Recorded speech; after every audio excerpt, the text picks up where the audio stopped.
everyone, welcome to my channel Net Education.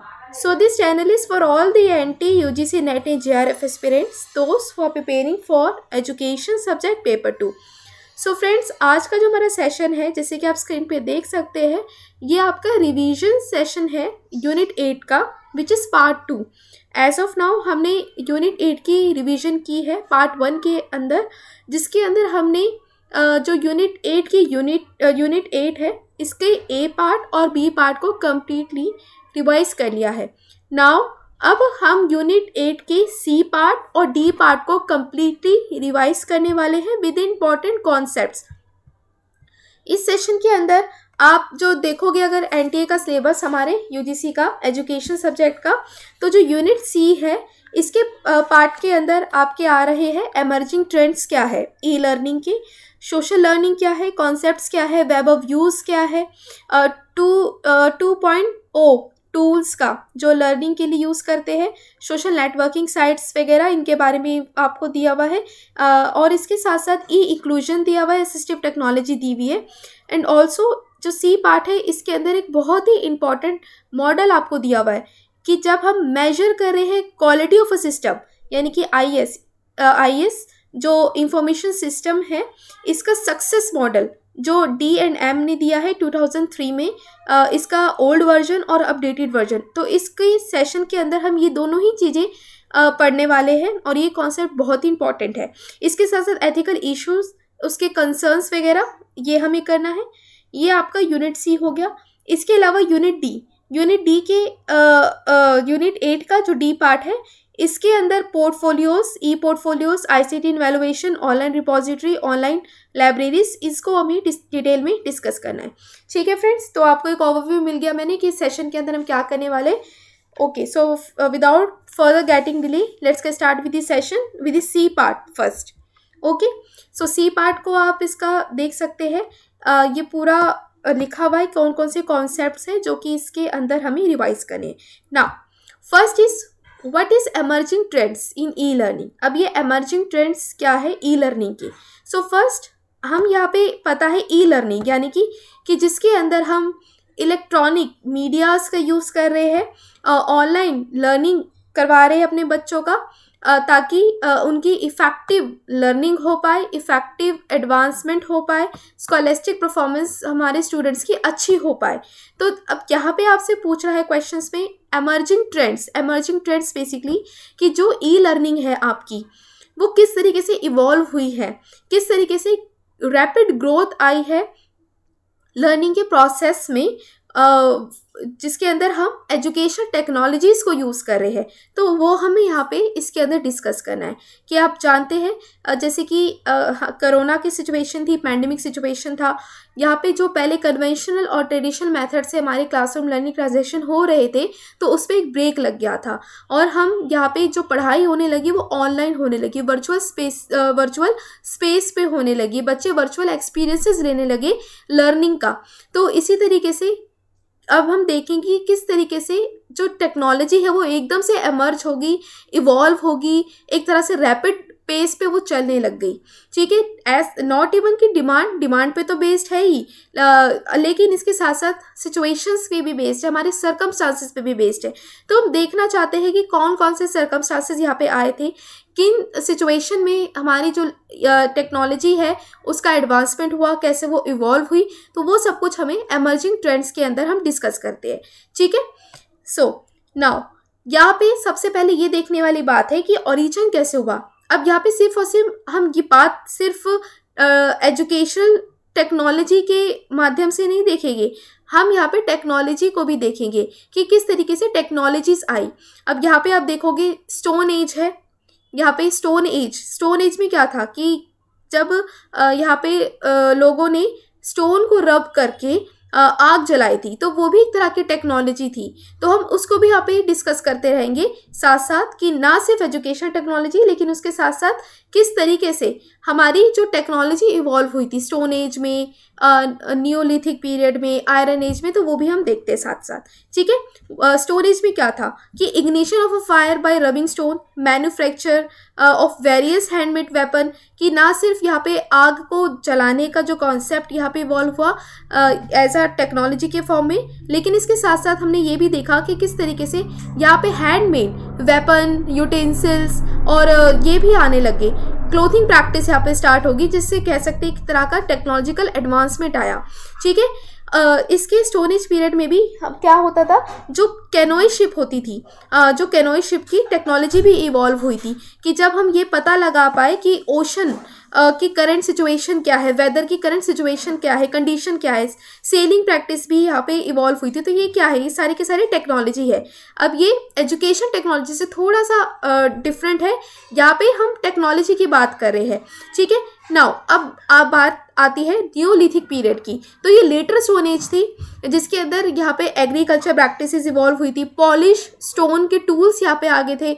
जैसे कि आप देखोगे पहले क्या थे, पहले जो भी हम चीज़ें देखते थे कि मतलब हैंडमेड वेपन्स और टूल्स जो बना रहे हैं वो पत्थर से बना रहे, स्टोन से जनरेट हो रहे। लेकिन जब नियोलिथिक पीरियड आया तो इसमें किसी तरह का मतलब मेटल यूज़ करने लगे, मेटल को पिघला कर यूज़ करके टेक्नोलॉजी का यूज़ करने लगे, उससे बनाने लगे, यूटेंसिल्स बनाने लगे। तो ये भी एक तरह का टेक्नोलॉजिकल एडवांसमेंट था नियोलिथिक पीरियड में, जिसको हम लेटर स्टोन एज के नाम से जानते हैं। इसके अलावा तीसरा पीरियड था आयरन एज। तो आयरन एज में ये सारी की सारी चीज़ें आपको पहली बात ये है कि जितनी भी चीज़ें हैं stone age period, neolithic period, iron age, ये सारा एंशियंट है। तो वहाँ से लेकर चल रहे हैं कि किस तरीके से टेक्नोलॉजी आगे बढ़ती जा रही है। ठीक है, अब है आयरन एज। आयरन एज के अंदर पीपल ने रिप्लेस कर दिया ब्रॉन्ज को और डेवलप करा आयरन को। आयरन को पिघला कर टेक्नोलॉजी का बनाने लगे, बर्तन बनाने लगे, यहाँ पे वेपन्स बनाने लगे जो कि चीप होते थे ब्रॉन्ज से। तो ये क्या हुआ, जिस तरीके से यहाँ पे इंसान के अंदर, ह्यूमन के अंदर जो माइंड है वो डेवलप होता गया और उनकी नीड्स यहाँ पे नई नई आती गई, सर्कमस्टांसेस नहीं आते गए, उसी हिसाब से यहाँ पे टेक्नोलॉजिकल एडवांसमेंट भी होता रहा साथ के साथ। तो ये इसमें हमें बताया गया है। नाउ अब बारी आती है, अब हम स्पेसिफिकली ये बात करते हैं कि एजुकेशनल टेक्नोलॉजी का एंशिएंट सिविलाइजेशन के पीरियड में किस तरीके से वो इमर्ज हुई, किस तरीके से वो इवॉल्व हुई। So first of all Paul settler थे 2004 में, तो इन्होंने एजुकेशनल टेक्नोलॉजी को कहा कि हम इसको ट्रेस कर सकते हैं बैक टू द टाइम जब ट्राइबल प्रिस्ट होते थे। वो सिस्टमाइज तरीके से जो अपने कल्चर्स को, अपने एशियन कल्चर्स को प्रिजर्व करने के लिए पिक्टोग्राफ्स का वो इन्वेंट किया करते थे, जैसे कि साइन राइटिंग, और इसके रिकॉर्ड वो कीप किया करते थे। तो ये भी एक तरह का टेक्नोलॉजी थी। अब आप देखोगे हम यहाँ पे हायर एजुकेशन में इंडियन लॉजिक्स पढ़ते हैं, है ना, उनका इंडियन एजुकेशन सिस्टम हम डिस्कस करते हैं कि जब यहाँ पे मतलब पहले किस तरीके से एंशिएंट एजुकेशन हमारी होती थी। तो उसमें देखा था कि वेद पुराण को वो खुद लिखते थे, अपने हाथ से लिखते थे, पत्तों पे लिखते थे, उनको किस तरीके से वो संग्रहित करते थे, खंड बनाते थे। तो अपने क्यों ऐसा करते थे, क्योंकि अपने कल्चर को प्रिजर्व कर पाए, अपने एंशिएंट कल्चर को प्रिजर्व कर पाए, आगे जाके वो अपनी जनरेशन में, अपकमिंग जनरेशन में ट्रांसमिट कर पाए। तो इसी तरीके से यहाँ पे एक तरह का ये कहा गया कि बेस्ट एक तरह का एग्जाम्पल था टेक्नोलॉजिकल एडवांसमेंट का, कि जब पिक्टोग्राफ्स का यूज़ होने लग गया था। इसके अलावा यहाँ पे चाइनीज सिविलाइजेशन आई थी। तो चाइनीज सिविलाइजेशन में क्या हुआ, अब यहाँ पे कुछ और टेक्नोलॉजिकल एडवांसमेंट हुआ। यहाँ पे पेपर आ गया। ठीक है, चाइना ने टेक्नो ऑफरिंग करी थी पेपर की, अब इसमें पेपर आ गया। पहले होता था पिक्टोग्राफ्स लेना, साइन राइटिंग करना, रिकॉर्ड बनाना, उसके थ्रू ट्रांसमिट करना अपने कल्चर को। लेकिन अब क्या हो गया, जब से चाइनीज सिविलाइजेशन आया तो इन्होंने पेपर को निजात किया, पेपर इन्होंने डेवलप किया, जिसके अंदर इन्होंने यहाँ पे मैचेस निकाली, सस्पेंशन ब्रिज बनाया, मल्टीट्यूड सीड ड्रिल बनाया, व्हील बैरो बनाया, पैराशूट आया। तो ये सबको टेक्नोलॉजिकल एडवांसमेंट का इन्होंने ये दिया। इसके अलावा जब हम एंशिएंट इजिप्शियन की बात करते हैं तो इस दौरान पे, इस टाइम पे जो लैंग्वेज होती थी वो one of the important point होता था लॉन्गेस्ट सर्वाइव करने का और लैंग्वेजेस को यूज़ करने का। तो यहाँ पे स्क्रिप्ट्स आई थी। यहाँ पे अब स्क्रिप्ट्स कैसे होती थी, स्क्रिप्ट्स होती थी यहाँ पे बर्ड्स, एनिमल्स की पिक्चर्स के फॉर्म में, जिसको इन्होंने हेरोग्राफिक्स के नाम से कहा कि पिक्चर्स मेनली जो होती थी बर्ड्स की, एनिमल्स की, और इसका यूज़ करके वो पूरी पिक्चर और पूरी कह सकते कहानी बनाते थे, तो उनको इन्होंने हीरोग्राफिक्स कहा। तो ये टेक्नोलॉजिकल का एडवांसमेंट है एंशियंट पीरियड में। अब हम बात करते हैं मिडिवल पीरियड में और मॉडर्न पीरियड में। ई लर्निंग आ गई, ठीक है। एंशियंट में आपकी सारे देखोगे कि हीरोग्राफिक्स आई थी यहाँ पे, ठीक है, कि लैंग्वेजेस के जो स्क्रिप्ट्स होती थी वो पिक्चर से बनी होती थी, उन पिक्चर्स का यूज़ करके वो आपस में कम्युनिकेट करते थे, हीरोग्राफिक्स कह रहे हैं। इसके अलावा जब हम यहाँ पे बात करते हैं कि अपने कल्चर को प्रिजर्व करने के लिए जो प्रिस्ट होते थे वो अपने उपदेश को लिखते थे, वो पिक्टोग्राफ्स के नाम से जानते हैं। चाइनीज़ ने पेपर लेकर आया।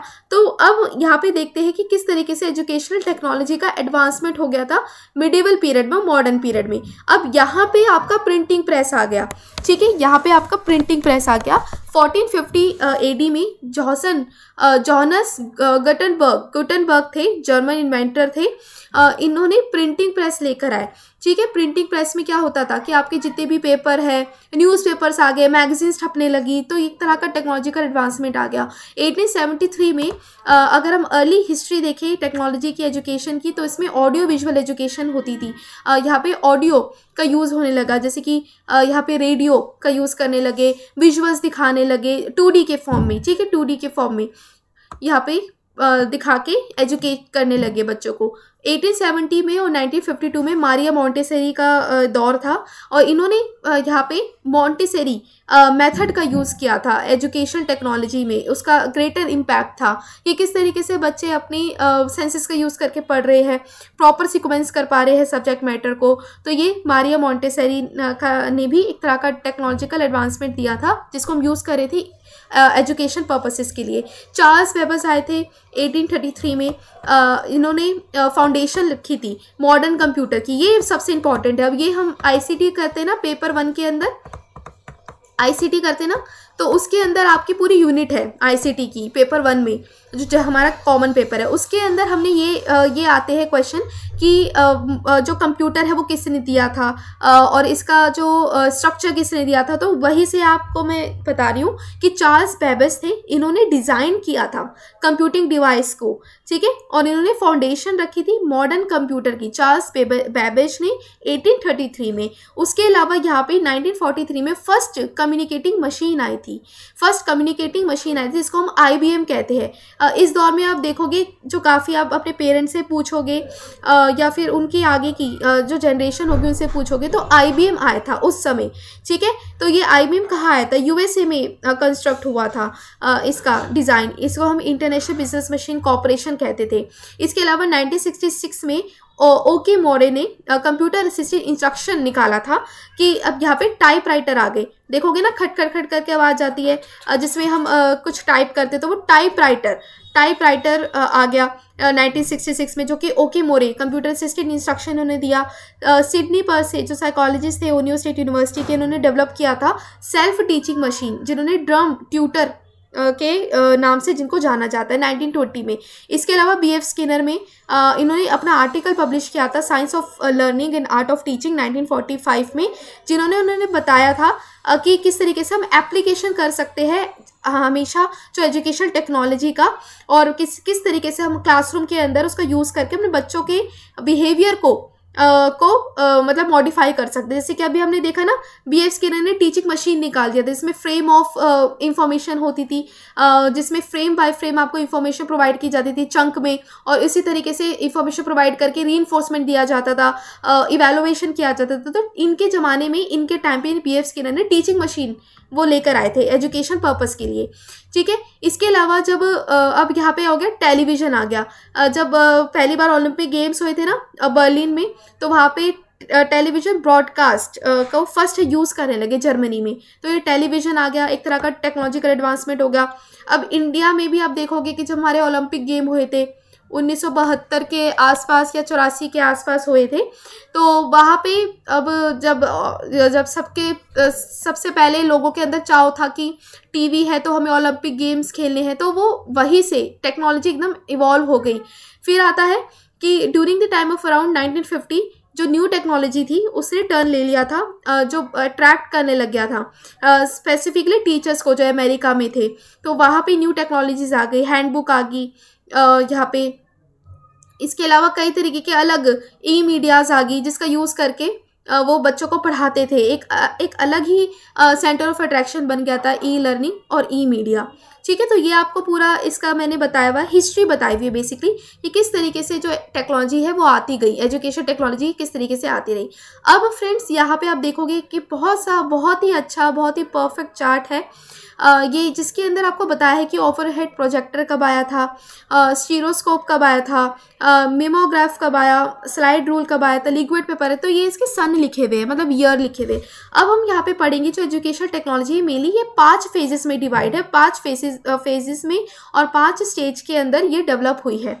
ठीक है, अब वो कौन कौन से 5 फेजेस हैं तो वो अभी हम डिस्कस करते हैं। सबसे पहले पिक्चर देख लेते हैं कि ये स्टीरोस्कोप है, ये देख सकते हो आप स्टीरोस्कोप, जो कि फर्स्ट हुआ था ब्लड लाइन में, जिसने ये प्रोड्यूस हुआ था व्यू मास्टर स्टीरियोस्कोप जिसको कह रहे हैं, ताकि बच्चों को जो इमेजेस है 3D इमेजेस है वो दिखा पाए। तो 1905 में आया था। इसके अलावा ओवरहेड प्रोजेक्टर्स आए थे जिसका एक टीचर भी यूज़ करता है अपने क्लासरूम में इंटरेक्टिव सेशंस को कंडक्ट करने के लिए, तो 1930 में आया था। मेमोग्राफ आया 1940 में आया।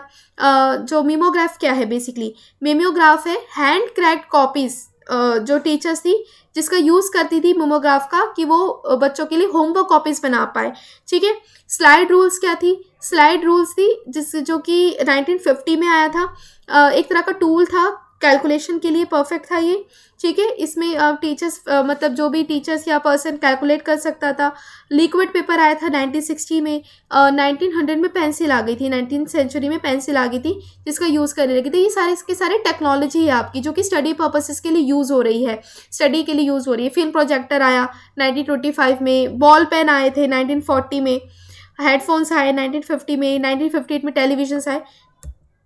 तो ये आपको बता रहे हैं। तो फर्स्ट, अब जो इसके ना 5 स्टेज होते हैं, जो फर्स्ट स्टेज होता है इसके अंदर जो एजुकेशन टेक्नोलॉजी आई थी ये बेसिकली आपकी आई थी कि जब हम सिर्फ और सिर्फ यहाँ पे यूज़ करते चार्ट्स का, मैप्स का, सिंबल्स का। ये काफ़ी कन्वेंशनल थी, काफ़ी पुरानी थी, जिसमें स्पेसिमेंस दे दे के हम बच्चों को पढ़ा रहे हैं। जैसे कि आप देखोगे ना बायोलॉजिकल जो बायोलॉजी लैब में, जो फिजिक्स लैब में, केमिस्ट्री लैब में कई तरीके के स्पेसिमेंस होते हैं। अब ये बायोलॉजिकल लैब में हमारे आपने देखे होंगे हड्डी के मतलब ढांचे बने होते हैं, मतलब ढांचे होते हैं, स्केलेटल वहाँ पे रखा होता है। तो ये सब कुछ स्पेसिमेंस के थ्रू टीचर्स इंस्ट्रक्ट करती थी, काफ़ी कन्वेंशनल था। जब सेकंड स्टेज आ गया आपका तो इसके अंदर हम ऑडियो विजुअल एड्स का यूज़ करने लगे, टीचर्स प्रोजेक्टर्स का यूज़ करने लगे, टेप रिकॉर्डर्स का यूज़ करने लगे, टेलीविजन का यूज़ करने के लगे बच्चों को पढ़ाने के लिए। हार्डवेयर एंड सॉफ्टवेयर यहाँ पे इवॉल्व हो गया था।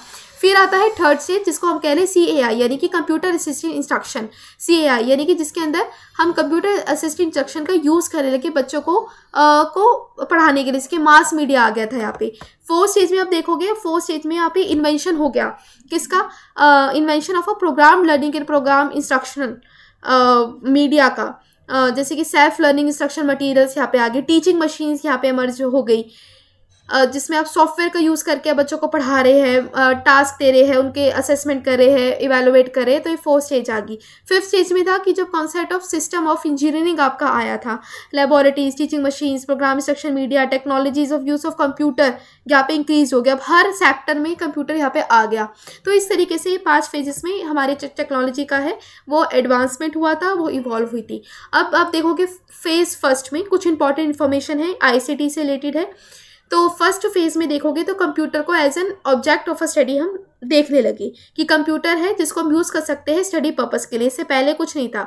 ये फेज आपका आया था 1977 में जब एप्पल सेकेंडली इंट्रोड्यूस किया था फर्स्ट माइक्रो कंप्यूटर वो लेकर आया था। देखोगे ना, अगर आप देखोगे उस जमाने के होगे तो वहाँ पे आप जो पुराने कंप्यूटर होते थे डब्बे जैसे होते थे ना, तो ये ही जो सबसे पहले स्टडी पर्पस के लिए हम जो कंप्यूटर था वो डेवलप किसने किया था, एप्पल सेकंड ने फर्स्ट माइक्रो कंप्यूटर डेवलप किया था जो कि मतलब मैथमेटिकल डोमेन में, होम में, स्कूल में, वर्क सेटिंग्स में यूज़ होने लग गया। फिर 1981 में IBM आया।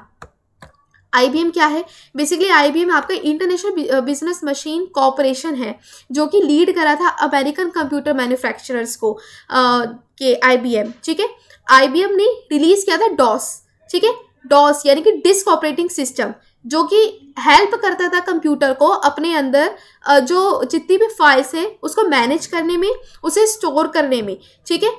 जो डिस्क भी होती थी, तो इसके लिए IBM डॉस निकाल कर आया। IBM international business machine corporation थी, इन्होंने डॉस दिया था, यानी कि डिस्क ऑपरेटिंग सिस्टम, जो कि हेल्प करता था फाइल को स्टोर करने में डिस्क में और मैनेज करने में, ठीक है। इसके अलावा 1982 में एजुकेशन सॉफ्टवेयर इंट्रोड्यूस होने लगे। अब यहाँ पे कंप्यूटर आ गया। अब आप देखोगे ना धीरे धीरे करके, अभी इंटरनेट भी यहाँ पे आएगा, तो धीरे धीरे करके पहले तो क्या होता था, कंप्यूटर में हम सिर्फ और सिर्फ उसका यूज़ करते थे टाइप करने के लिए या फिर डॉक्यूमेंट्स बनाने के लिए। यहाँ पे पहला इंटरनेट का सिस्टम नहीं था, हम बस फाइल बनाई और फाइल को स्टोर कर दिया अपने कंप्यूटर में, बस इतना ही हम ये काम करते थे। इसके अलावा जब 1982 में आया, ठीक है, इसके अलावा जब 1982 में आया तो वो आपका कई तरीके के सॉफ्टवेयर्स आने लगे। अब उन सॉफ्टवेयर्स का यूज़ करने लगे हम, ठीक है। अब जब फेज टू में क्या हुआ, अब फेज 2 के अंदर हम कंप्यूटर को एज अ प्रोग्रामिंग टूल देखने लगे। अब कंप्यूटर को यूज़ करने लगे प्रोग्रामिंग करने के लिए। अब वो प्रोग्रामिंग कैसे करेंगे, लोगो प्रोग्रामिंग यहाँ पे आ गई, ठीक है। हायर ऑर्डर थिंकिंग स्किल्स का यूज़ करने लगे बच्चे। अब इसका यूज़ करने लगे कंप्यूटर का प्रॉब्लम को सॉल्व करने के लिए, हायर ऑर्डर थिंकिंग और प्रॉब्लम सॉल्विंग स्किल्स डेवलप करने के लिए। अब यहाँ पे आ गया, यहाँ पे TCP आया, IP आया, SMTP आ गया, FTP आ गया, HTTP आ गया, यानी कि आपका यहाँ पे धीरे धीरे करके ये सारे के सारे प्रोग्रामिंग लैंग्वेजेस डेवलप होने लगी, ठीक है। प्रोग्रामिंग लैंग्वेजेस आ गई, फाइल ट्रांसफ़र प्रोटोकॉल आ गया, यहाँ पे सिंपल मेल ट्रांसफ़र प्रोटोकॉल आ गया, ये सब चीज़ें इसके अंदर आ गई। IP आ गया, ठीक है। इसमें इंटरनेट आ गया, मेनली इंटरनेट का यूज़ करने लगे अब यहाँ पे। इसके अलावा 1984 में क्या हो गया, मैकनितोश मैकनितोश ने इंट्रोड्यूस किया था डेस्कटॉप और उसका आइकन, ठीक है। 1987 में हाइपर टेक्स्ट हाइपर मीडिया आ गया, जो कि रेडली एक्सेसिबल होता था with the distribution of hyper card software Macintosh computers. अब ये मैकनितोश कंप्यूटर में ना हाइपर कार्ड सॉफ्टवेयर इंस्टॉल होने लग गया। अब जैसे कि हम क्या करते हैं ना अपने जैसे कि कंप्यूटर में क्या होता है, अब नेट को चलाने के लिए भी या फ़ोन में नेट को चलाने के लिए भी जो इंक कार्ड होता है आपका, इंटरनेट कार्ड जिसको हम कहते हैं, तो वो इंस्टॉल होता था। इसी तरीके से यहाँ पे क्या होता है, हाइपर कार्ड जो सॉफ्टवेयर था वो इंस्टॉल होता था ताकि जब इन मैकनितोश कंप्यूटर्स को एक्सेस करने के लिए, ठीक है। इसके अलावा 1990 में मल्टीमीडिया बूम, मल्टीमीडिया PCs जो डेवलप होने लगे, सिमुलेशन सॉफ्टवेयर्स आ गए, CD-ROMs आ गए, तो ये सारे प्रोग्रामिंग टूल्स यहाँ पे डेवलप होने लगे। इसके अलावा फेज 3, अब फेज 3 में आपका WWW आ गया, ठीक है, वर्ल्ड वाइड वेब आ गया।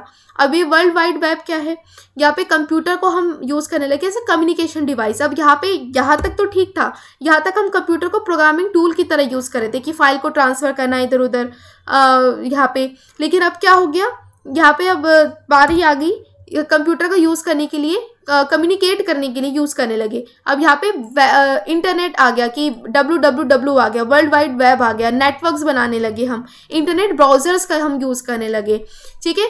इंटरनेट ब्राउज़र्स का यूज़ करने लगे। और कंप्यूटर का जो प्रोग्राम था ना, मार्क एंडरसन और जेमी जोइंस्की, इन्होंने डेवलप किया था NCSA यानी कि national centre for super computing application.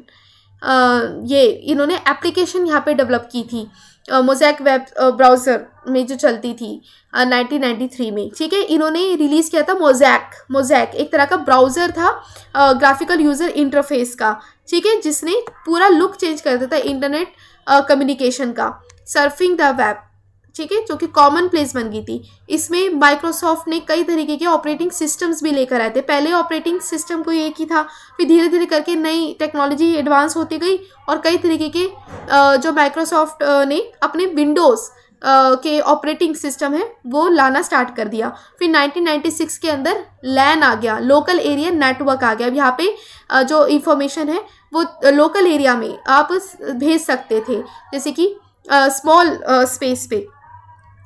फिर आता है इंफॉर्मेशन लिटरेसी, यहाँ पे डेवलप हो गया। अब इंफॉर्मेशन का यूज़ करने लगे हर सेक्टर में, digital music, pictures, audio, video, applications, way of technology, virtually limitless तरीके से हम यूज़ करने लगे। फिर आता है फेज़ 4। अब इसके अंदर आपके सोशल मीडिया आ गई। ठीक है। पहले आपकी सोशल मीडिया नहीं थी, सिर्फ और सिर्फ आप इंफॉर्मेशन मतलब नेट का यूज़ कर रहे थे कम्युनिकेट करने के लिए, इंफॉर्मेशन को भेजने के लिए। अब यहाँ पे आपकी आ गई सोशल मीडिया। अब सोशल मीडिया जिसको हम वेब 2.0 कह रहे हैं, इसमें इंटरनेट के साथ साथ आप दूसरे कम्युनिटीज़ के साथ इंटरेक्ट करने लगे, ठीक है, क्रिएटिव काम करने लगे, विकीपीडियाज आ गए, वीडियो शेयरिंग का कॉन्सेप्ट इसके अंदर आ गया, नेटवर्क्स बनाने लगे यहाँ पे आप, ठीक है, जैसे कि फेसबुक आ गया, स्काइप आ गया, यूट्यूब आ गया सबसे इम्पॉर्टेंट, और लिंक्डइन आ गया। तो ये सब कुछ इसके अंदर हम यूज़ करने लगे, कंप्यूटर को as a learning and a social tool हम समझकर यूज़ करने लगे, ठीक है। नाउ अब यहाँ पे देखोगे टेक्नोलॉजिकल ई लर्निंग के कुछ ट्रेंड्स थे, ठीक है। सबसे पहले आपको मैं बताती हूँ कि किस तरीके से यहाँ पे टेक्नोलॉजी एडवांसमेंट होगी, किस तरीके से एमर्ज हुई। सबसे पहले मोबाइल लर्निंग आई, ठीक है, क्योंकि मोबाइल का यूज़ करके पढ़ते थे यहाँ पे, कि मोबाइल का यूज़ करके मतलब मोबाइल लर्निंग का सबसे ज़्यादा ग्रेटर रोल था, ना सिर्फ कम्युनिकेट करने के लिए लेकिन इसके साथ साथ पढ़ाई करने के लिए भी। काफ़ी चीप था, इजी टू एक्सेस था, जस्ट इन टाइम लर्निंग में यूज़ होता था। फिर माइक्रो लर्निंग आ गई। माइक्रो लर्निंग एक तरह का वे जिसके अंदर हम लर्नर्स को मतलब टीच करें, डिलीवर करें कंटेंट को स्मॉल वे में, इन अ वेरी स्पेसिफिक बर्स्ट में।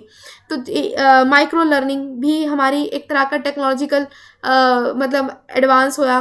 फिर आता है internet of thing. Internet of thing यानी कि नेट से चलने वाली चीज़ें। इंटरनेट ऑफ थिंग मतलब it refers to the ever going network of a physical things और objects around us which hold the IP address, यानी कि इंटरनेट प्रोटोकॉल एड्रेस जो होल्ड करेगा इंटरनेट कनेक्टिविटी को एड्रेस करने के लिए, कम्युनिकेट करने के लिए। तो इंटरनेट एनेबल्ड डिवाइसेस यहाँ पे सारे आ गई जो इंटरनेट से चीज़ें चलने वाली थी, जैसे कि डेस्कटॉप आ गया, लैपटॉप, स्मार्टफोन्स, टैबलेट्स, ठीक है। इसके साथ साथ कई तरीके की एम्बेडेड टेक्नोलॉजी का भी हम यूज़ करने लगे कम्युनिकेट करने के लिए। फिर आता है cloud based e learning. Cloud based e learning basically कि जब आप देखोगे ना हमारे यहाँ पे कई तरीके के सॉफ्टवेयर्स होते हैं जो कि आपको एक तरह का एडिशनल वर्चुअल स्पेस प्रोवाइड करते हैं। एग्जांपल जैसे कि जीमेल हो गया।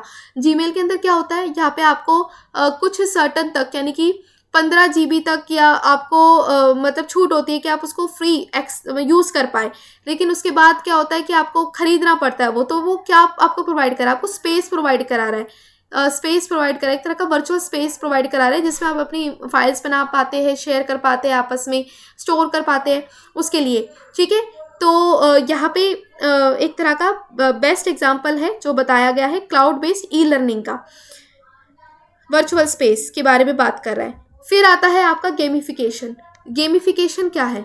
गेमिफिकेशन यानी कि एक तरह की ई लर्निंग है जिसको हम यूज़ करने लगे बच्चों को खेल खेल में पढ़ाने के लिए। ई गेमिफिकेशन का हम यूज़ कर रहे हैं ताकि हम अपने जो जितनी भी लेसन्स हैं उनको हम इंटरेस्टिंग बना पाए, ठीक है, इंटरेस्टिंग बना पाए, लर्निंग के इन्वायरमेंट को बेटर बना पाए, एक बेटर लर्निंग इन्वायरमेंट और उसका एक्सपीरियंसेस हम प्रोवाइड कर पाए, मास्टरी करा पाए कंटेंट को। तो ये गेमिफिकेशन आ गया। फिर अडेप्टिव ई लर्निंग आ गई। अडेप्टिव ई लर्निंग भी हमारी इवॉल्व हुई है जिसके अंदर हम यूज़ करें कंप्यूटर का as an interactive teaching devices के फॉर्म में। जैसे कि यहाँ पे अडेप्टिव लर्निंग जो कि इम्प्लीमेंट करे हैं several kinds of education system में, जैसे कि adaptive hypermedia, intelligent tutoring systems, computerize adaptive testing, computer based pedagogical agents, ये हम यूज़ कर रहे हैं कि ना सिर्फ हम कंप्यूटर को सिर्फ पढ़ाई के लिए, स्टडी पर्पसेस के लिए यूज़ करें, लेकिन इसके साथ साथ असेसमेंट के लिए भी, इवैल्यूएशन के लिए भी कंप्यूटर बेस्ड टेस्ट भी हम बच्चों को दे रहे हैं।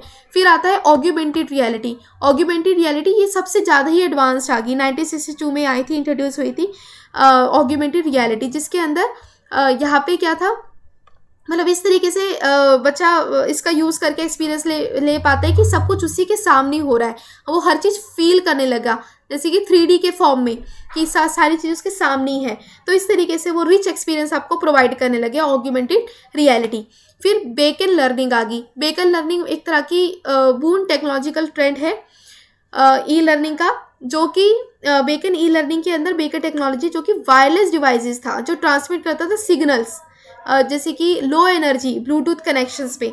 तो ये बेकन ई लर्निंग आ गई, ठीक है। सेफ था, काफ़ी सिक्योर था, इजीली एक्सेसिबल हम कर सकते हैं इसको, इंसाइटफुल डेटा आपको प्रोवाइड करता है, रिच क्लासरूम एक्सपीरियंसेस ये प्रोवाइड करता है। तो ये बेकन ई लर्निंग आ गई, ठीक है। नाउ अब बारी आती है इंक्लूसिव एजुकेशन की। आई होप इतना समझ आ गया होगा कि किस तरीके से जो टेक्नोलॉजी है वो एडवांसमेंट हुई, किस तरीके से इवॉल्व हुई है, नाउ अब बारी आती है इंक्लूसिव एजुकेशन को डिस्कस करने की।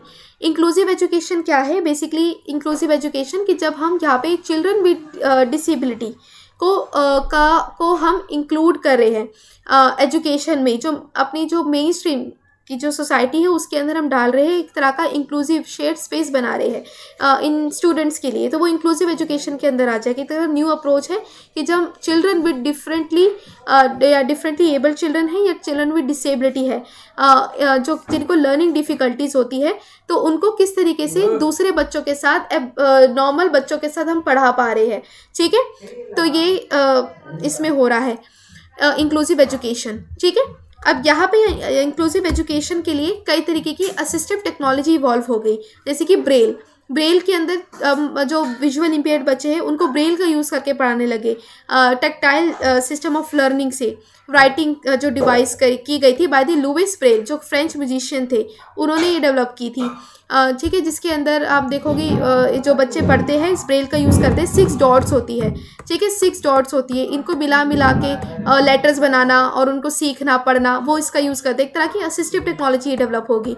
फिर है लो विजन एड्स के लिए, जो लो विजन है, जिनकी अभी जो पूरी तरीके से विजुअली इम्पेयर्ड नहीं है, थोड़े स्तर पे है, तो उनको यहाँ पे लो विजुअल एड्स यहाँ पे डेवलप हुए। लार्ज प्रिंटेड मटेरियल्स आ गए, बड़े अक्षर में छपे हुए बुक्स यहाँ पे इवॉल्व हो गई। Use of devices and equipments यहाँ पे आ गए जो कि हेल्पफुल थे बच्चों के लिए जो कि विजुअली इम्पेयर्ड थे, ताकि वो इजी तरीके से पढ़ पाए। इंफॉर्मेशन होती थी मैग्नीफायर्स के फॉर्म में, स्पेक्टिकल मैग्नीफायर।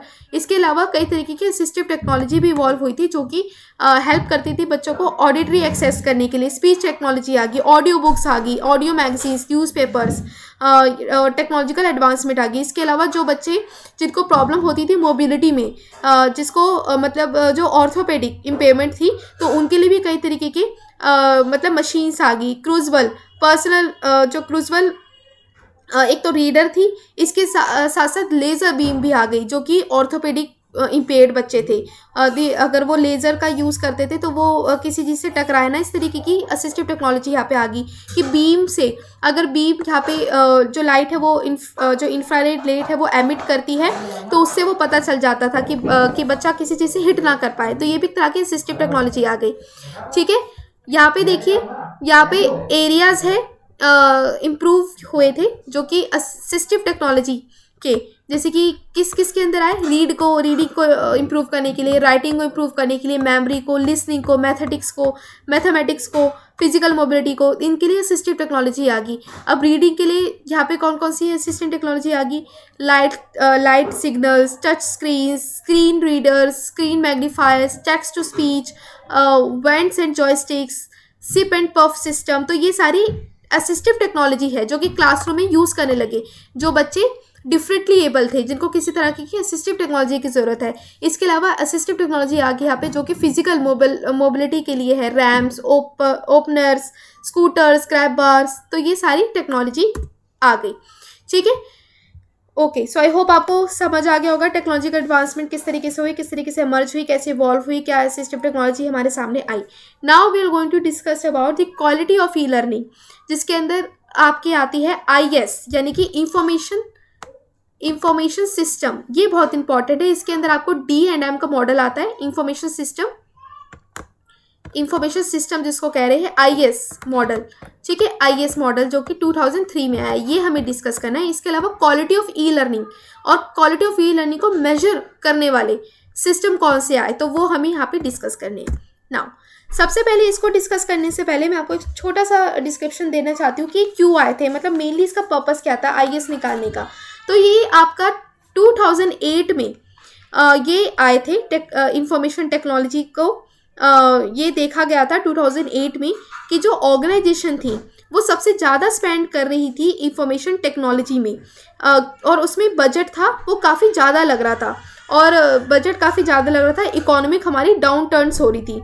तो उस समय में ऐसा किया गया कि क्यों ना यहाँ पे कि जो इकोनॉमिक कंडीशंस है उसके जो कट डाउन है, उसकी जो फियर है उसको कट डाउन किया जाए, और अगर आप चाहते हैं कि इंक्रीज़ करना कंपटीशन को, तो उसके लिए यहाँ पे कई तरीके के सिस्टम्स निकाले गए कि किस तरीके से हम यहाँ पे कम से कम कॉस्ट में ज़्यादा से ज़्यादा बेनिफिट प्रोवाइड कर पाए।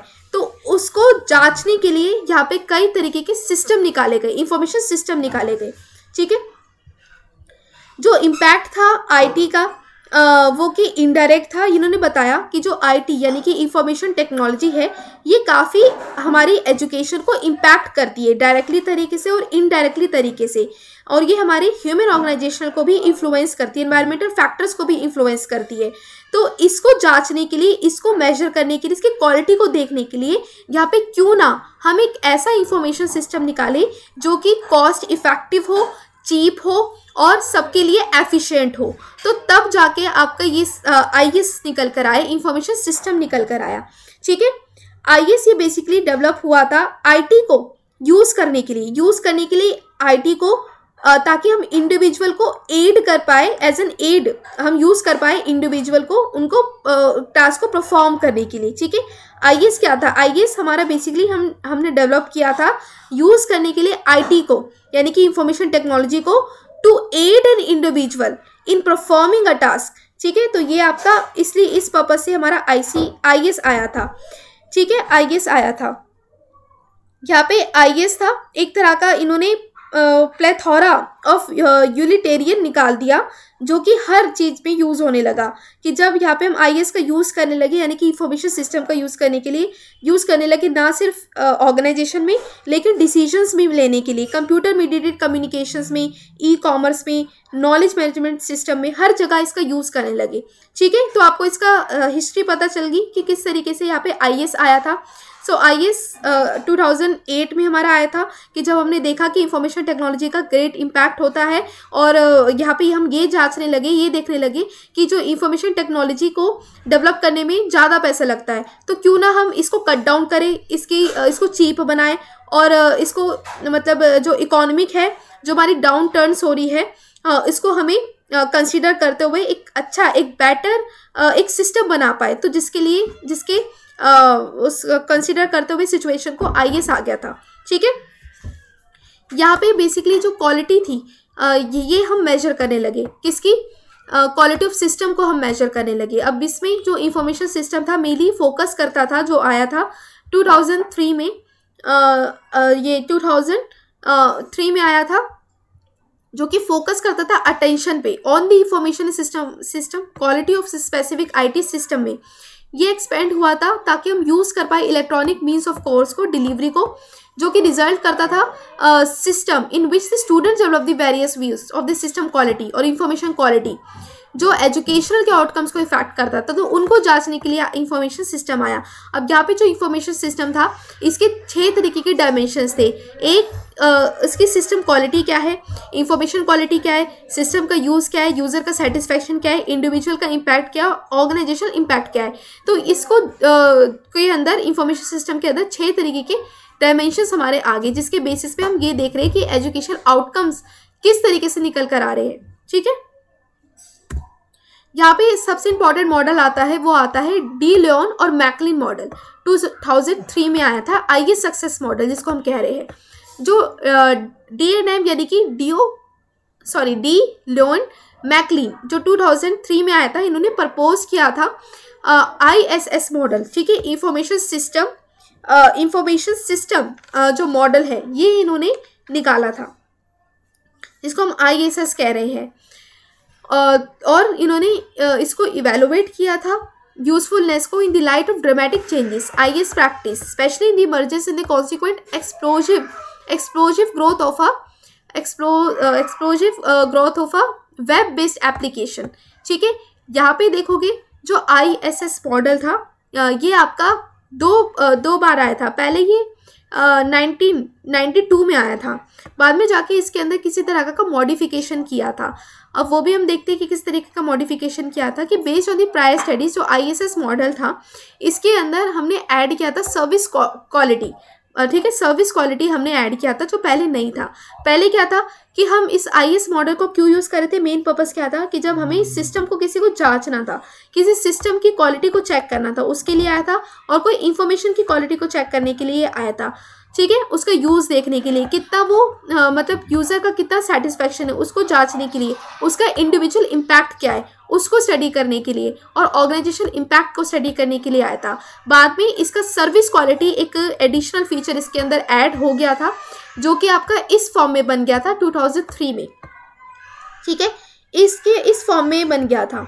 अब इसके अंदर ना सिर्फ हम इस मॉडल का यूज़ कर पा रहे थे एग्जामिन करने के लिए कि इंडिविजुअल का लेवल को ऑफ एनालिसिस को, ऑर्गेनाइजेशन लेवल ऑफ एनालिसिस को, लेकिन इसके साथ साथ सर्विस क्वालिटी को भी हम एक्सेस कर पा रहे थे, इससे एग्जामिन कर पा रहे थे इस मॉडल का यूज़ करके। ये अपडेटेड वर्जन था, ठीक है, अपडेटेड वर्जन था। अब इसके अंदर सिस्टम क्वालिटी आ गया। सिस्टम क्वालिटी क्या है basically? System quality basically desirable characteristics information system के क्या है कि जो आप इंफॉर्मेशन प्रोवाइड कर रहे हैं उस वो फ्लेक्सिबल है कि नहीं, उसका यूज़ सिस्टम की रिलायबिलिटी है कि नहीं, ईज ऑफ लर्निंग है कि नहीं, फीचर्स क्या है, फीचर्स ऑफ इंट्यूटिवनेस है कि नहीं, सोफिस्टिकेटेड है, रिस्पॉन्स टाइम क्या है, तो ये हम चेक करते थे इसका यूज़ करके। इसके अलावा इंफॉर्मेशन की क्वालिटी क्या है कि जो भी आप इंफॉर्मेशन प्रोवाइड करें वो रेलेवेंट है कि नहीं, एक्यूरेट है कि नहीं, कंसाइज है, प्रिसाइज है, कंप्लीट है, अंडरस्टैंडेबल है कि नहीं, तो उसके लिए हम इंफॉर्मेशन मतलब इस DM मॉडल का यूज़ करते थे। इसके साथ साथ यहाँ पे हम ये भी जांचने लगे कि सर्विस क्वालिटी क्या है, quality of the support system क्या है, कि इस सर्विस से हमारा जो उपभोक्ता है, जो कंज्यूमर है, वो कितना सेटिस्फाई है उसकी क्वालिटी से, सर्विस की क्वालिटी से, तो वो भी हम इसके अंदर जांचने लगे, ठीक है, कि the quality of the support that system users receive from the IS department and IT support personal. For example उनका रिस्पॉन्सिव कैसा है, रिस्पॉन्स कैसा है, कि उससे खुश है कि नहीं सर्विस उनको प्रोवाइड कर रहे हैं, तो एम्पैथी है कि नहीं पर्सनल स्टाफ से, तो वो हम इसके अंदर देखने लगे। इसके अलावा यहाँ पे हम यूज़र की सेटिस्फैक्शन चेक करने लगे। यूज़र की सेटिस्फैक्शन यानी कि यूजर्स का लेवल ऑफ सेटिस्फैक्शन कितना है with reports, with websites, with support services. अगर आप देखोगे यहाँ पे अब जैसे कि आप MS ऑफिस अब यूज़ करते हैं, आपने न्यू अपने लैपटॉप में MS ऑफिस है वो डाला है, ठीक है, तो उसमें भी आपसे वो अपडेट का वर्जन मांगता रहता है बार बार, और इससे आपसे ये भी पूछते हैं फीडबैक कि आपका रिस्पांस कैसा है, कि आपको वो सॉफ्टवेयर का यूज़ करके आपको सही लग रहा है कि नहीं, बेनिफिशियल लग रहा है कि नहीं, तो वो आपसे फीडबैक लेते रहते हैं। इसी तरीके से यहाँ पे यूज़र की सेटिस्फैक्शन को जानने के लिए भी हम इस DM मॉडल का यूज़ करने लगे, इस इंफॉर्मेशन सिस्टम का यूज़ करने लगे, ताकि हम अपने कंज्यूमर्स की सेटिस्फैक्शन को जान पाए, सिस्टम के यूज़ को जान पाए, the degree and the manner in which the staff and consumer utilize the capabilities of an information system, amount of use, frequency of use को जांचने के लिए भी हम इसका यूज़ करने लगे DM मॉडल का, ठीक है। इसके अलावा नेट बेनिफिट्स को देखने लगे, नेट बेनिफिट्स कि कितना उन्हें यहाँ पे बेनिफिट मिल पा रहा है, कितना रिटर्न मिल पा रहा है। फॉर एग्जांपल उनका डिसीजन मेकिंग इंप्रूव हो पा रहा है कि नहीं, प्रोडक्टिविटी इंप्रूव हो रही है कि नहीं, इंक्रीज हो रही है उनकी सेल की नहीं, कॉस्ट रिडक्शन हो रहा है कि नहीं, आप चीप मतलब पैसा मतलब कम पैसा देकर आप हायर बेनिफिट्स कमा पा रहे कि नहीं, तो उन सबको जांचने के लिए भी हम इस मॉडल का यूज़ करने लगे।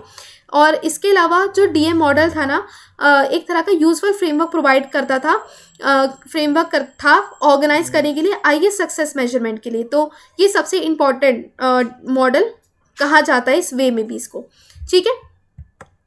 ये हो गया, आई होप ये समझ आ गया होगा। ये DM का मॉडल है बेसिकली कि कब क्यों आया था, मेन इसका पर्पस क्या था, एक तरह का अगर ये भी देखें जो DM था, DM यानी कि जो डी लियोन और मैकलीन थे, इनका जो IS सक्सेस मॉडल था कि बेसिकली यूज़ करा करते थे quantitative technique of Meta analysis के लिए, ताकि हम बेटर अंडरस्टैंडिंग को डेवलप कर पाए अपने इंफॉर्मेशन सिस्टम की, तो उसके लिए हम यूज़ करा करते थे, ठीक है। नाउ अब आते हैं कुछ एथिकल इश्यूज जो कि इसके साथ जुड़े हुए हैं या इसके अलावा है। अब हम देखते हैं कि आप देखोगे यहाँ पे कि जब भी हम इंटरनेट का यूज़ कर रहे हैं, ठीक है, या फिर ऐसे सॉफ्टवेयर्स का यूज़ कर रहे हैं जो कि इंटरनेट पे चल रहे हैं, ऑनलाइन बेस्ड सॉफ्टवेयर है, तो इसमें कई तरीके के एथिकल इश्यूज आने के भी चांसेस होते हैं। तो अब यहाँ पे एथिक्स क्या है बेसिकली, एथिक्स यानी कि मोरालिटी जो कि डील कर रहा है राइट और रॉन्ग, ठीक है, राइट होना रॉन्ग होना उसके साथ ये डील करा है। अगर हम प्रोफेशनल के कॉन्टेक्स्ट में देखें, प्रोफेशनल प्रैक्टिस के कॉन्टेक्स्ट में देखें, तो एथिकल कंसिडरेशन जो राइट और रॉन्ग से भी बियॉन्ड होता है कि किसी के पर्सनल डेटा को लीक ना करना, प्रिवेसी को मेंटेन करना, ठीक है, इसके अलावा किसी का मान हानि ना करना, रूल्स एंड रेगुलेशंस को फॉलो करना, तो ये सब कुछ आपके एथिक्स इश्यूज कहला रहे हैं। और जब भी हम ऑनलाइन बेस्ड सॉफ्टवेयर्स का यूज़ करते हैं तो अपनी प्राइवेसी की लीक होने के चांसेस बहुत ज़्यादा होते हैं, जो कि एथिकल इश्यूज आने के चांसेस बहुत ज़्यादा होते हैं। तो ये आपको बता रहा है, ठीक है। यहाँ पे कई तरीके की इश्यूज है, जैसे कि एक्सेप्टेबल यूज़ और privacy, licensing and piracy, copyright and fair use, ठीक है, ये आपको बता रहा है। इसके अलावा प्लेजरिज्म और ऑनरशिप, ये सारे एथिकल प्रिंसिपल्स है, ठीक है, एथिकल प्रिंसिपल्स है। इनको ध्यान में रखते हुए हमें इसको यूज़ करना है, इसी में ध्यान में रखते हुए ये आपको बता रहा है। सबसे पहले है acceptable use refers to the policies, यानी कि एक्सेप्टेबल यूज़ होना कि जो भी आप इंफॉर्मेशन यूज़ कर रहे हैं इंटरनेट का, तो वो आप उसको एक्सेप्टेबल होनी चाहिए, ठीक है। किसी तरह का मैलिशियस और इलीगल ऑनलाइन बिहेवियर नहीं होना चाहिए, किसी तरह का हैकिंग और हैरासमेंट, थेफ्ट, मिस इंटरप्रिटेशन नहीं होना चाहिए। तो ये आपको बता रहा है कि जो भी आप सॉफ्टवेयर यूज़ करें, जो टेक्नोलॉजी यूज़ कर रहे हैं, वो एक्सेप्टेबल हो और एक्सेप्टेबल तरीके से यूज़ हो, किसी तरह का हैरेसमेंट ना हो, हैकिंग ना हो, थेफ्ट के कंडीशंस ना हो, और प्रिवेसी को वो आपकी मेंटेन करे, ठीक है, आपकी पर्सनल डेटा को लीक ना करें। इसके अलावा licensing and piracy, licensing piracy देखोगे कि कुछ ऐसे सॉफ्टवेयर्स होते हैं जिनका आपको लाइसेंस मिलता है उसे एक्सेस करने का, एक तरह का लाइसेंसिंग एग्रीमेंट होता है जो कि स्पेसिफाई करता है टर्म्स कि इसको किस तरीके से यूज़ करें। तो यहाँ पे वो भी एथिकल प्रिंसिपल्स के अंदर आता है कि अगर आप कोई भी सॉफ्टवेयर यूज़ करते हैं तो उसकी लाइसेंसिंग पॉलिसी को ध्यान से पढ़ें और तब उसको यूज़ करें, ताकि कोई भी जो कॉन्फिडेंशियल इंफॉर्मेशन है वो लीक ना हो पाए, पायरेसी ना हो, ठीक है, ये आपको बता रहा है। इसके अलावा कुछ कॉपीराइट एंड फेयर यूज़, आप देखोगे कुछ ऐसे चीज़ें हैं जो कि आपको कॉपीराइट वो प्रोवाइड करती कि इसका जो भी इंफॉर्मेशन ये आपको दी जा रही है ये उसने बनाई है, उस पर्सन ने बनाई है, एक तरह का कॉपीराइट होता है ये। तो आप जो भी एथिकल इश्यूज के अंदर और एथिकल प्रिंसिपल्स के अंदर आता है कि कॉपीराइट होना, आप इंफॉर्मेशन को यूज़ कर पा रहे हैं विद द कॉपीराइट, उसका फेयर यूज़, ठीक है। जहाँ पे देखोगे कि works covered by the copyright laws worldwide include the traditional works of authorship, किसी की ऑथरशिप होना, बुक्स पे, फोटोग्राफ्स पे, म्यूजिक पे, ड्रामा पे, वीडियो पे, स्कल्पचर पे। तो आप किसी की विदाउट जो उनके परमिशन के किसी चीज़ का यूज़ नहीं कर पाएंगे। तो ये आपका एथिकल इशू के अंदर आता है कि अगर आप किसी की पर्सनल डेटा को अपने बेनिफिट के लिए यूज़ कर रहे हो विदाउट दी सर्टन पर्सन की परमिशन के बिना, तो वो आपका कॉपीराइट का इशू आ सकता है, ठीक है। फिर आता है यहाँ पे आप देखोगे प्लेजरिज्म। प्लेजरिज्म भी एक ऐसी कंडीशन है, प्लेजरिज्म के अंदर क्या है कि जब आप यहाँ पे किसी पर्सन का जो भी आइडियाज़ है उसको चुरा के अपना बताना, ठीक है, ये भी एक तरह का एथिकल इशू के अंदर आता है। अब एग्जांपल देखोगे यहाँ पे कि जितनी भी हम रिसर्च करते हैं या डेजर्टेशंस करते हैं उसके अंदर जो भी किसी तरह की डेफिनेशन का आपको सोर्स मिला है तो उसको आप साइट करते हैं। क्यों साइट करते हैं कि आपने इस सोर्स से ये लिया हुआ है।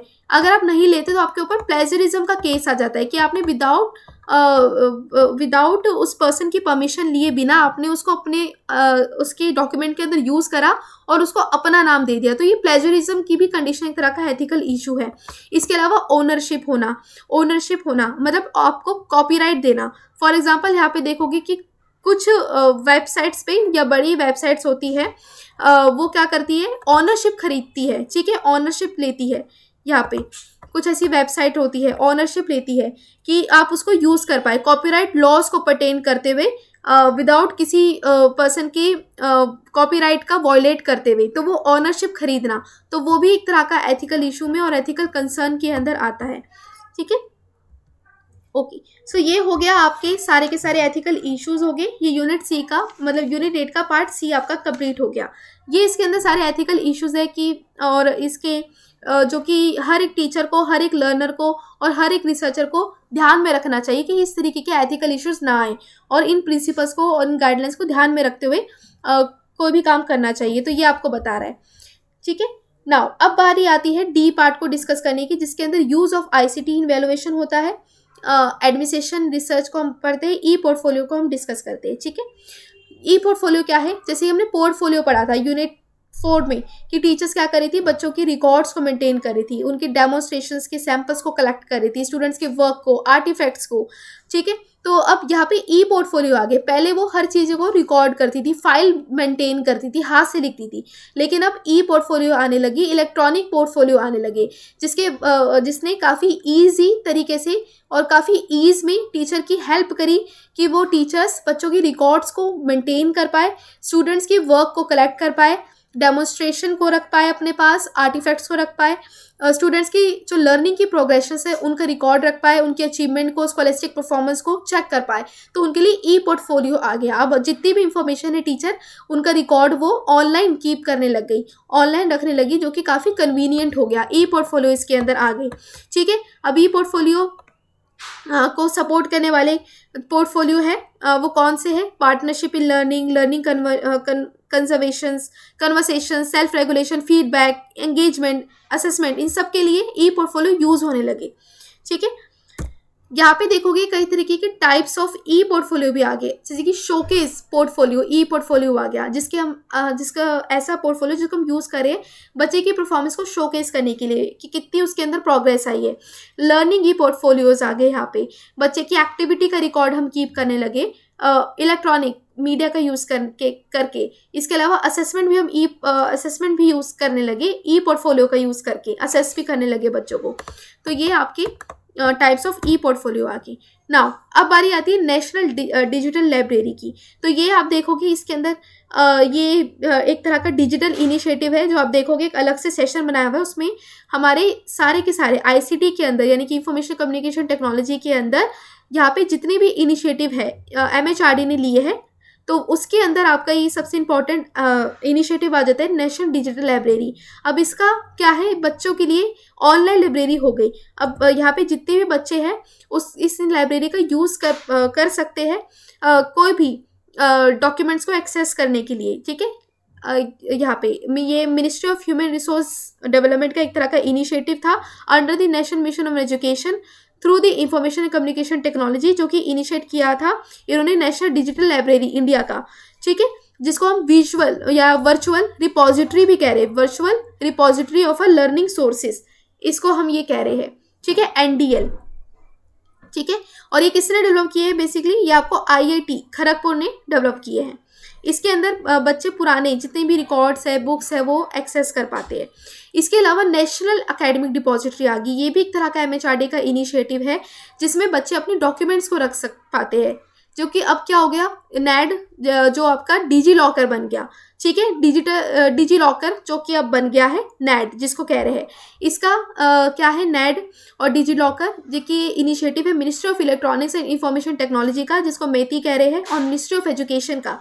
मेनली यहाँ पे जितने भी स्टूडेंट्स हैं अपने अकेडमिक रिकॉर्ड्स को स्टोर कर सकते हैं फ्री ऑफ कॉस्ट, ठीक है। अपने पुराने डॉक्यूमेंट, चाहे मार्कशीट हो इंस्टीट्यूशंस की, या फिर अपने नेट का सर्टिफिकेट हो, या आधार कार्ड हो, या फिर बैंक के कुछ डॉक्यूमेंट्स हो इंपॉर्टेंट हो, जितने भी इंपॉर्टेंट डॉक्यूमेंट्स हैं वो स्टूडेंट्स इसका यूज़ करके रख पाता है, ठीक है, उसको स्टोर कर सकता है without any kind of threat, ठीक है, किसी तरह का के थ्रेट का के बिना, और किसी तरीके के इंफॉर्मेशन लीक होने के डर लीक होने का डर को दूर करके वो अपनी इंफॉर्मेशन को यहाँ पे स्टोर कर सकता है, डॉक्यूमेंट्स को रख सकता है, ठीक है। तो ये सब कुछ आपका हो गया। इसके अलावा यहाँ पे आता है आपका ऑनलाइन सर्वे टूल्स, तो वो भी हम डिस्कस कर लेते हैं। ऑनलाइन सर्वे टूल्स कौन से हैं, तो वो भी मैं आपको बता देती हूँ। ऑनलाइन सर्वे टूल्स, अब इसके अंदर आ जाता है आपकी सबसे अच्छा एग्जांपल है गूगल, ठीक है, गूगल फॉर्म्स, ये आपके ऑनलाइन सर्वे टूल आ गया। इसके अलावा कई तरीके की सॉफ्टवेयर यहाँ पे आ गए कि जिसमें आप यूज़ कर सकते हो डेटा कलेक्शन के लिए, अपनी स्टडी पर्पसेस के लिए, ठीक है, रिसर्चर यहाँ पे यूज़ कर सकता है डेटा कलेक्शन के लिए, ठीक है। गूगल फॉर्म्स यहाँ पे आ गए, और कई तरीके की ऐप आती है जिसका आप यूज़ कर सकते हैं ऑनलाइन सर्वे टूल्स में। टेस्ट जनरेटर्स यहाँ पे आ गए, ठीक है, टेस्ट जनरेटर्स आ गए, कई तरीके की ऐप आपको देखने को मिलेगी, ठीक है, जिसका आप यूज़ करके बच्चों के लिए टेस्ट बना सकते हैं। जैसे कि हाल ही में ही जैसे टीचमेंट ऐप होगी, सबसे बेस्ट ऐप है। यहाँ पे टीचर्स अपने बच्चों के लिए क्विजेस बना सकती है, मॉक बना सकती है, ठीक है, ये आपका आ गया। इसके अलावा और भी ऐप्स है जैसे कि टेलीग्राम, है ना, टेलीग्राम का भी यूज़ कर सकती है टीचर बच्चे के लिए टेस्ट जनरेट करने के लिए। तो ये सारे के सारे आपके ऑनलाइन सर्वे टूल्स हो गए या फिर टेस्ट जनरेटर्स हो गए। और ऑफलाइन तरीके से देखिए, ऑफलाइन असेसमेंट टूल देखें तो ऑफलाइन असेसमेंट टूल तो टीचर्स पोर्टफोलियो का यूज़ करती है, एनेक्डोटल रिकॉर्ड्स बनाती है, ठीक है। तो ये आपकी इसी के साथ आपका पूरा जो कॉन्सेप्ट्स है यूनिट 8 का सी और डी पार्ट वो अब फिनिश होता है, ठीक है। तो आई होप आज का सेशन आप सबको अच्छा लगा होगा, कुछ इंपॉर्टेंट इन्फॉर्मेशन आपको जानने को मिली होगी।